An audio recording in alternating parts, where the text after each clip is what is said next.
ಸಾವಿರಾರು ರೈತರು ಕೋಟ್ಯಾಂತರ ವಹಿವಾಟು. ಶ್ರೀನಿವಾಸಪುರ ಎಪಿಎಂಸಿ ಸಂಕಷ್ಟ. ಪೂರ್ಣಾವಧಿ ಅಧಿಕಾರಿಗಳೇ ಇಲ್ಲ. ಒಂದು ವಾರ ಒಂದೇ ದಿನಕ್ಕೆ ವರ್ಗ. ಕೃಷಿ ಇಲಾಖೆ ವಿರುದ್ಧ ಆಕ್ರೋಶ. ಶ್ರೀನಿವಾಸಪುರ ಎಪಿಎಂಸಿ ಸಂಕಷ್ಟ.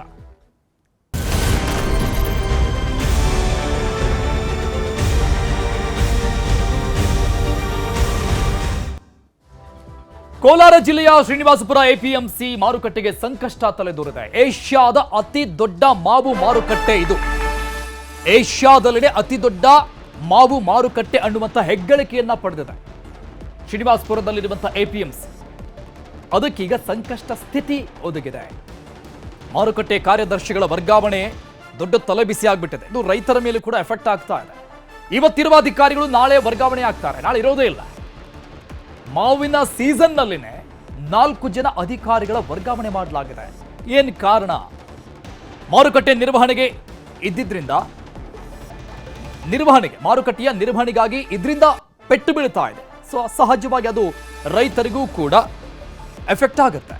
2011-2025 ಅವಧಿಗೆ 26 ಜನ ಕಾರ್ಯದರ್ಶಿಗಳ ನೇಮಕ ಮಾಡಲಾಗಿದೆ. ಇದರಲ್ಲಿ 18 ಜನ ಕಾರ್ಯದರ್ಶಿಗಳು ಪ್ರಭಾರವಾಗಿ ಅಧಿಕಾರವನ್ನು ಸ್ವೀಕಾರ ಮಾಡಿಕೊಂಡಿದ್ದಾರೆ. ಉಳಿದ 8 ಜನ ಅಧಿಕಾರಿಗಳು ಪೂರ್ಣಾವಧಿಗೆ ನೇಮಕ ಆಗಿದ್ರು. 8 ಜನ ಅಧಿಕಾರಿಗಳಿಗೂ ಕೂಡ ಪೂರ್ಣಾವಧಿ ಅಧಿಕಾರ ಇಲ್ಲ. ಒಬ್ಬ ಅಧಿಕಾರಿಯು 1.5 ವರ್ಷ ಕೆಲಸ ಮಾಡಿಲ್ಲ. ವರ್ಗಾವಣೆ ಮಾಡ್ತಾ ಇರೋ ಕೃಷಿ ಇಲಾಖೆಯ ವಿರುದ್ಧ ರೈತರು ಸಹಜವಾಗಿ ಆಕ್ರೋಶ ವ್ಯಕ್ತಪಡಿಸ್ತಾ ಇದ್ದಾರೆ. ಯಾಕಂದ್ರೆ ಯಾವುದೇ ಒಬ್ಬ ಹೊಸ ಅಧಿಕಾರಿ ಅಲ್ಲಿ ಬಂದಂತಹ ಸಂದರ್ಭದಲ್ಲಿ ಆ ವ್ಯವಸ್ಥೆಗೆ ಹೊಂದಿಕೊಳ್ಳೋದಕ್ಕೆ ಅಥವಾ ಅದರ ಪರಿಪೂರ್ಣವಾದಂಥ ಅಧ್ಯಯನ ಮಾಡೋದಕ್ಕೆ ಆಲ್ಮೋಸ್ಟ್ ಒಂದಿಷ್ಟು ತಿಂಗಳುಗಳ ಕಾಲ ಟೈಮ್ ಬೇಕಾಗುತ್ತೆ.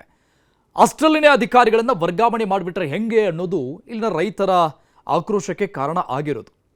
ನೋಡಿ, ಆ ಡೀಟೇಲ್ಸನ್ನು ಕೊಡ್ತಾ ಇದ್ದು ನಿಮಗೆ. ಎಷ್ಟೆಷ್ಟು ಜನ ಅಧಿಕಾರಿಗಳು ಬಂದರು, ಎಷ್ಟು ಜನ ಇದ್ದರು, ಪ್ರಭಾರಿಯಾಗಿ ಎಷ್ಟು ಜನ ಬಂದರು. 4 ಅಧಿಕಾರಿಗಳ ವರ್ಗಾವಣೆ ಮಾಡಲಾಗಿದೆ. ಮೊನ್ನೆ ತಾನೆ ಅಂದರೆ ಮಾವಿನ ಸೀಸನ್, ಮೊನ್ನೆ ಆದಂಥ ಬೇಸಿಗೆಯ ಮಾವಿನ ಸೀಸನ್ನಲ್ಲಿನೇ 4 ಜನ ಅಧಿಕಾರಿಗಳ ವರ್ಗಾವಣೆಯಾಗಿದೆ. ಇಂಥ ಸೀಸನ್ನಲ್ಲಿ ಅಧಿಕಾರಿಗಳನ್ನು ಈ ರೀತಿಯಾಗಿ ವರ್ಗಾವಣೆ ಮಾಡ್ತಾನೆ ಹೋದರೆ ರೈತರು ಏನು ಮಾಡಬೇಕು ಅನ್ನೋದು ಪ್ರಶ್ನೆ.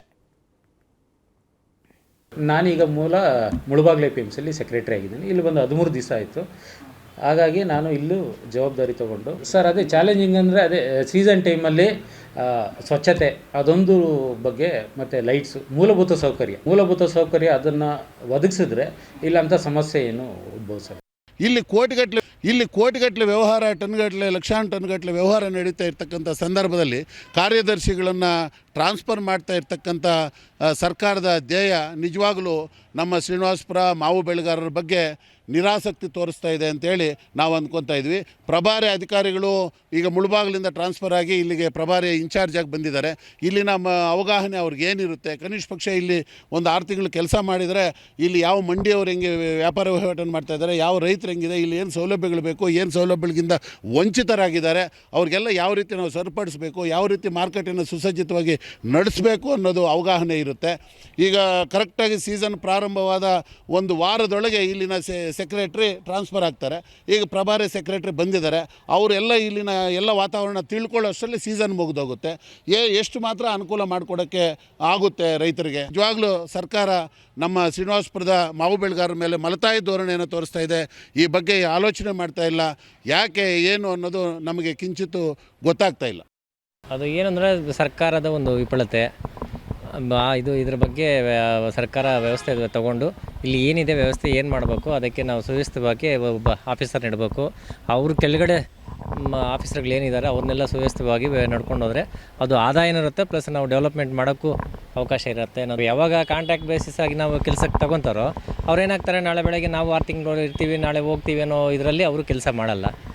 ಅದೆಲ್ಲ ಮಾಡಿದ್ರೆ ಒಳ್ಳೆಯದು. ರೈತರು ಅಂದರೆ ರೈತರ ಕೆಲಸ ರೈತರು ಮಾಡ್ತಾ ಇರ್ತಾರೆ. ಅವರೇನು ಬೆಳೀತಾರೆ, ಮಾರ್ಕೆಟ್ ತೊಗೊಂಡ್ಬಿಡ್ತಾರೆ. ಮಾರ್ಕೆಟಲ್ಲಿ ಏನು ಬೇಕು ಅನ್ನೋದು ಅದು ರೈತರಿಗೆ ಗೊತ್ತಿರಲ್ಲ. ಅದ್ರ ಗಮನ ತೊಗೊಬೇಕಾರೋದು ಸರ್ಕಾರ ಆಗಲಿ, ಇಲ್ಲಿನ ವ್ಯವಸ್ಥೆ ಆಗಲಿ. ಇಲ್ಲಿ ಲಾಭ ಇಲ್ಲ ಅನ್ನೋದು ಅನಿಸುತ್ತೆ. ಬಟ್ ಮೇಲಿನ ಅಧಿಕಾರಿಗಳು ಅವ್ರ ಬಗ್ಗೆ ಏನು ತೊಗೊತಿದಾರೋ ಇಲ್ಲ ಅವ್ರ ವ್ಯವಸ್ಥೆ ಏನು ಮಾಡಿದಾರೋ ಏನೋ ಅದು ನಮಗೂ ಗೊತ್ತಿಲ್ಲ. ಅದೆಲ್ಲ ಗಮನಿಸ್ಬಿಟ್ಟು ಅವರು ನಡ್ಸ್ಕೊಂಡೋದ್ರೆ ಒಳ್ಳೇದು ಅನಿಸುತ್ತೆ. ಫೇಮಸ್ ಮ್ಯಾಂಗೋ ಸಿಟಿ ಶ್ರೀನಿವಾಸಪುರ ಅನ್ನೋದು ಹೆಸರು ಎಲ್ಲ ಕೇಳಿಸ್ಕೊತೀವಿ, ಬಟ್ ನೋಡೋಕ್ಕೆ ಈ ಬಗ್ಗೆ ಡೀಟೇಲ್ಸ್ ಕೊಡ್ತಾರೆ ನಮ್ಮ ಪ್ರತಿನಿಧಿ ರಘುರಾಜ್ ಸಂಪರ್ಕದಲ್ಲಿದ್ದಾರೆ. ರಘುರಾಜ್, ಕೋಲಾರ ಡಿಸ್ಟಿಕ್ನ ರೈತರು ಎಸ್ಪೆಷಲಿ ಶ್ರೀನಿವಾಸಪುರ ಭಾಗದ ರೈತರು ಒಂದಲ್ಲ ಒಂದು ಸಂಕಷ್ಟಗಳನ್ನು ಎದುರಿಸ್ತಾನೆ ಇರ್ತಾರೆ. ಅದು ವ್ಯವಸ್ಥೆಯಿಂದ ಅನ್ನುವಂಥದ್ದು ದೊಡ್ಡ ದುರಂತ. ಪ್ರಕೃತಿಯಿಂದ ಆದರೆ ಓಕೆ, ವ್ಯವಸ್ಥೆಯಿಂದ ಈ ರೀತಿಯಾಗಿ ಅನುಭವಿಸ್ತಾ ಇರೋದು ದುರಂತ. ಯಾಕಂದರೆ ಮೊನ್ನೆ ತಾನೇ ನಮ್ಮಲ್ಲಿರುವಂಥ ಮಾವನ್ನು ತೆಗೆದುಕೊಳ್ಳೋದನ್ನು ಬಿಟ್ಟು, ಖರೀದಿ ಮಾಡೋದು ಬಿಟ್ಟು ಹೊರ ರಾಜ್ಯದಿಂದ ಮಾವನ್ನು ಖರೀದಿ ಮಾಡಿಕೊಂಡ್ರು ಫ್ಯಾಕ್ಟರಿಗಳು. ಅದಾದಮೇಲೆ ಈಗ APMC ಕಡೆಯಿಂದಲೂ ಕೂಡ, ಅಂದರೆ ಕೃಷಿ ಇಲಾಖೆ ಕಡೆಯಿಂದಲೂ ಕೂಡ ಇಂಥ ಧೋರಣೆ ಯಾಕೆ, ಯಾವ ಕಾರಣಕ್ಕಾಗಿ ವರ್ಗಾವಣೆ?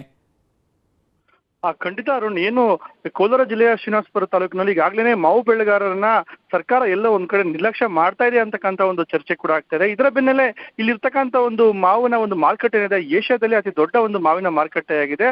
ಆದ್ರೆ ಇಂಥ ಒಂದು ಮಾರುಕಟ್ಟೆಯನ್ನೇ ಸರ್ಕಾರನೇ ಇದೀಗ ಮೂಲೆ ಗುಂಪು ಮಾಡ್ತಾ ಇದೆಯಾ ಅಂತಕ್ಕಂಥ ಒಂದು ಅನುಮಾನ ಕಾಡ್ತಾ ಇದೆ. ಯಾಕೆಂತ ಹೇಳಿದ್ರೆ ನಾವು ಗಮನಿಸಬಹುದು, ಸುಮಾರು 24ರಿಂದ 25 ಅಧಿಕಾರಿಗಳು 2011ರಿಂದ ಇಲ್ಲಿವರೆಗೂ ನೇಮಕ ಆಗ್ತಾರೆ. ಅದರಲ್ಲಿ ಸುಮಾರು ಏನು ಬಹುತೇಕ 80ರಷ್ಟು ಅಧಿಕಾರಿಗಳು ಪ್ರಭಾರ ಅಧಿಕಾರಿಗಳ ಆಗಿದ್ದಾರೆ. ಜೊತೆಗೆ ನೇಮಿಸಿರ್ತಕ್ಕಂಥ 8 ಪೂರ್ಣಾವಧಿ ಅಧಿಕಾರಿಗಳು ಕೇವಲ 1 ವರ್ಷ ಅವಧಿ ಪೂರ್ಣ ಮಾಡ್ಲಿಕ್ಕೂ ಮುಂಚೆನೆ ಇಲ್ಲಿಂದ ಅವರು ಎತ್ತಣಿ ಆಗ್ತಾರೆ. ಜೊತೆಗೆ ಈಗ ಮಾವಿನ ಸೀಸನ್ ಏನು ಆರಂಭವಾಗಿದೆ ಕಳೆದ 1 ತಿಂಗಳಿಂದ, ಈ ಒಂದು ತಿಂಗಳ ನಂತರದಲ್ಲಿ 3ರಿಂದ 4 ಅಧಿಕಾರಿಗಳು ಇಲ್ಲಿಂದ ಎತ್ತಂಗಡಿ ಆಗ್ತಾರೆ. ಮತ್ತೆ ಮರು ಒಂದು ಪ್ರಭಾರ ಹುದ್ದೆಗೆ ನೇಮಕ ಆಗ್ತಾರೆ. ಖಂಡಿತ ಎಲ್ಲೋ ಒಂದ್ ಕಡೆ ಅಧಿಕಾರಿಗಳು ಇಲ್ಲೇ ಇರ್ತಕ್ಕಂಥ ಅಧಿಕಾರಿಗಳಾದ್ರೆ ಇಲ್ಲಿರ್ತಕ್ಕಂಥ ಮಾವಿನ ಮಾರ್ಕೆಟ್ ಏನೆಲ್ಲ ಸಮಸ್ಯೆ ಇದೆ ಅದನ್ನ ಪರಿಹಾರ ಮಾಡಬಹುದು. ಜೊತೆಗೆ ಇಲ್ಲಿ ಸೆಸ್ ಏನ್ ಅಮೌಂಟ್ ಕಲೆಕ್ಟ್ ಆಗುತ್ತೆ, ಆ ಅಮೌಂಟ್ ಅನ್ನು ನಿರ್ದಿಷ್ಟವಾಗಿ ಏನು ಕಲೆಕ್ಟ್ ಮಾಡ್ಬೇಕಾಗುತ್ತೆ. ಇಲ್ಲ ಅಂತ ಹೇಳಿದ್ರೆ ಖಂಡಿತ ಅದು ಕೃಷಿ ಮಾರುಕಟ್ಟೆ ಇಲಾಖೆಗೆ ಒಂದು ನಷ್ಟ ಕೂಡ ಉಂಟಾಗುತ್ತೆ. ಹಾಗಾಗಿನೇ ಮಾರುಕಟ್ಟೆ ಅಭಿವೃದ್ಧಿ ವಿಚಾರದಲ್ಲಿ ಇಲ್ಲಿರ್ತಕ್ಕಂಥ ಅಧಿಕಾರಿಗಳನ್ನ ನೇಮಕ ಮಾಡಬೇಕು. ಜೊತೆಗೆ ಏನು 9 ಹುದ್ದೆಗಳು ಇಲ್ಲಿರ್ತಕ್ಕಂಥ ಹುದ್ದೆಗಳಿದೆ, ಆ 9 ಹುದ್ದೆಗಳಲ್ಲಿ ಒಬ್ಬ ಅಧಿಕಾರಿ ಕೂಡ ಪೂರ್ಣಾವಧಿ ಅಧಿಕಾರಿ ಆಗಿರುತ್ತೆ. ಎಲ್ಲೂ ಕೂಡ ಪ್ರಭಾರಿ ಅಧಿಕಾರಿಗಳು, ಜೊತೆಗೆ ಏನು ಹೊರಗಡೆಯಿಂದ ಅಂದ್ರೆ ಕಾಂಟ್ರಾಕ್ಟ್ ಬೇಸ್ ಇಂದ ಬಂದಂತಹ ಅಧಿಕಾರಿಗಳಾಗಿದ್ದಾರೆ. ಹಾಗಾಗಿನೇ ಇಲ್ಲಿರ್ತಕ್ಕಂಥ ಸಮಸ್ಯೆಗಳನ್ನ ಬಗೆಹರಿಸುವ ನಿಟ್ಟಿನಲ್ಲಿ ಅಧಿಕಾರಿಗಳು ಕೂಡ ಪ್ರಾಮಾಣಿಕವಾಗಿ ಒಂದು ಪ್ರಯತ್ನವನ್ನು ಮಾಡೋದಿಲ್ಲ. ಹೇಗೋ ಅವರು ಬಂದ್ರು ಮತ್ತೆ ಹೋದ್ರು ಎಂಬಂತಾಗಿದೆ ಇಲ್ಲಿನ ಒಂದು ಮಾರುಕಟ್ಟೆ ಒಂದು ಅವ್ಯವಸ್ಥೆ. ಹಾಗಾಗಿನೇ ಪೂರ್ಣಾವಧಿ ಅಧಿಕಾರಿಗಳನ್ನ ಈ ಒಂದು APMC ಮಾರುಕಟ್ಟೆಗೆ ನೇಮಕ ಮಾಡಬೇಕು ಅಂತಕ್ಕಂಥ ಒತ್ತಾಯ ಬಹಳಷ್ಟು ಒಂದು ವರ್ಷಗಳಿಂದ ಇರ್ತಕ್ಕಂಥದ್ದು. Arun, thank you Raghuraj ಡೀಟೇಲ್ಸ್ಗೆ.